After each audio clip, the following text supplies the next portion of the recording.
Brian, I want to ask you a couple things about the left side of your offensive line. Is there anything unique you ask your left side to do in your offense that maybe? I mean, obviously, left tackle people think about protecting the quarterback's blind side, but is there anything else that's unique about your what you ask of your guys on the left side? I don't think so. No, I mean, I just think it's that trust factor QB wise, as far as like you said, the protecting the backside.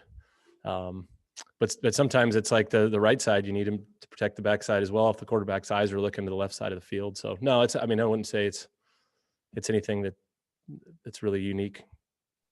You're obviously you're going to be missing the experience of Gus and Blake, but with the guys that you're looking at on the left side, are there any upgrades with the package of guys you're looking at over say a year ago? Uh, I wouldn't say yet. No, I mean Blake is a 4-year starter and started a ton of games for us and is on the roster with the Vikings. So I mean I wouldn't say it's an upgrade yet. I think it has potential. I like the guys that we have at that position, and Josh has done a great job as a young guy, and I like his athleticism, and that's one thing. He may move a little bit better if he gets, we get him out on a screen or get him downfield doing some things, maybe a little bit better than Blake did, but and then we're rotating some different guys there at that left spot. Noose has been in there a little bit, and Jake Levengood. But I like the guys that we have. I think we're young, and I think time will tell, um, you know, how we'll be this year. There. Are there pretty much three guys you're looking at on the left side at guard with Noose and Montalban and Jake Levin? Yeah, Khalil. Yeah, and those guys are. I mean, really, those guys are playing some right, on the right side as well. And Corbin Sorensen, I think, is that in the mix there as well. But yeah, any of those three guys, and I think Coach Mahalchek's. We're trying to rotate him right now, and be making some decisions here probably in the next couple of days. Brian, during Saturday's scrimmage, who from the receiver group kind of stood out to you? I thought there were a lot of guys that did some good things. I mean, I think Zariah Beeson obviously caught, the 2 touchdowns, made a nice play on a fade ball down there and continues to impress us.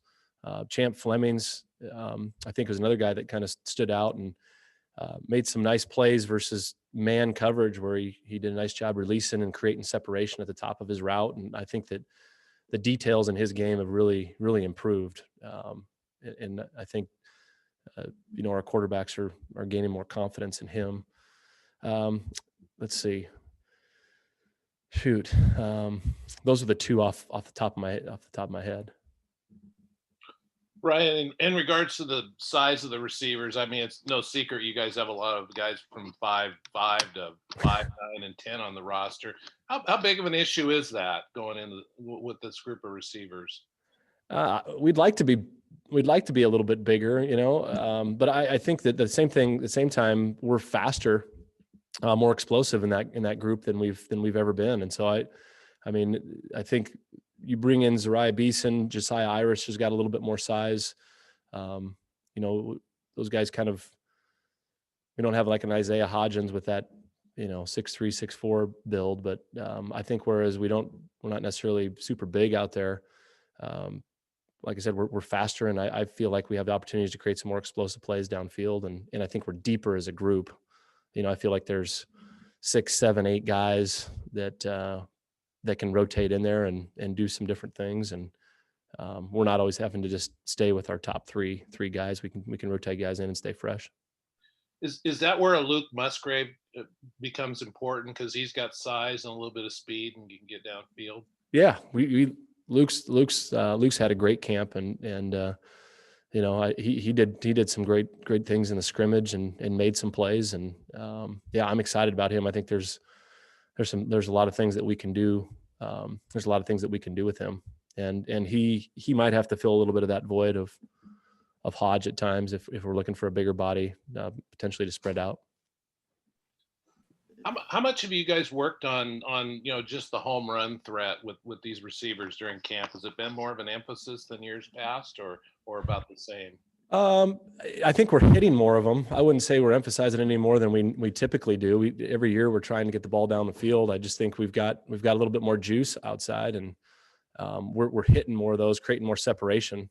When our defense really tries to kind of load it up, and we've hit some big plays over the course of the camp, and we just got some more guys, I guess, in that room that can stretch it. So I guess as the play caller, it makes it a little bit easier to call when you're connecting on more of them.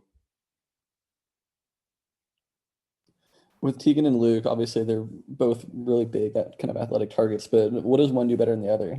Or what does Tegan do better than Luke, or vice versa? Yeah, I mean, Tegan's he's further along in the run game. I mean, Tegan's, I think, an elite blocker on the line of scrimmage, and just a big physical guy. And Tegan's improved as far as his route running in his hands, and he's doing quite, it's got a lot of the same stuff that we're asking Luke to do, as far as maybe splitting him out every now and then. And then Luke, I think, just his downfield, his speed, and able to run by some guys, stretch the field vertically, and in his kind of feel for, he's getting better at kind of feeling, soft spots and zone coverages, and kind of understanding where he needs to get. But yeah, both those guys, I mean, we stay healthy at that position. I feel really good about. I feel really good about those two guys.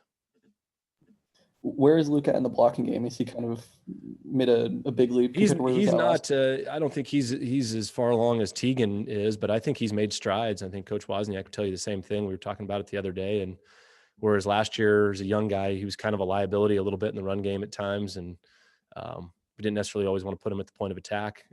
We've challenged him to do some of that this camp, and he's grown. He's grown there as a blocker, and so I feel. I mean, we feel pretty comfortable about him as a blocker now. Does Tristan throw a different kind of ball for receivers to catch than Jake? I wouldn't. I mean, the ball comes out of his hand maybe a little bit differently.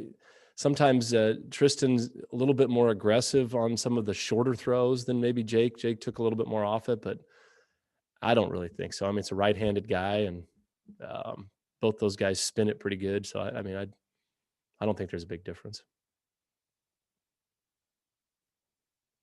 All right, thank you, Coach. Thank you, guys.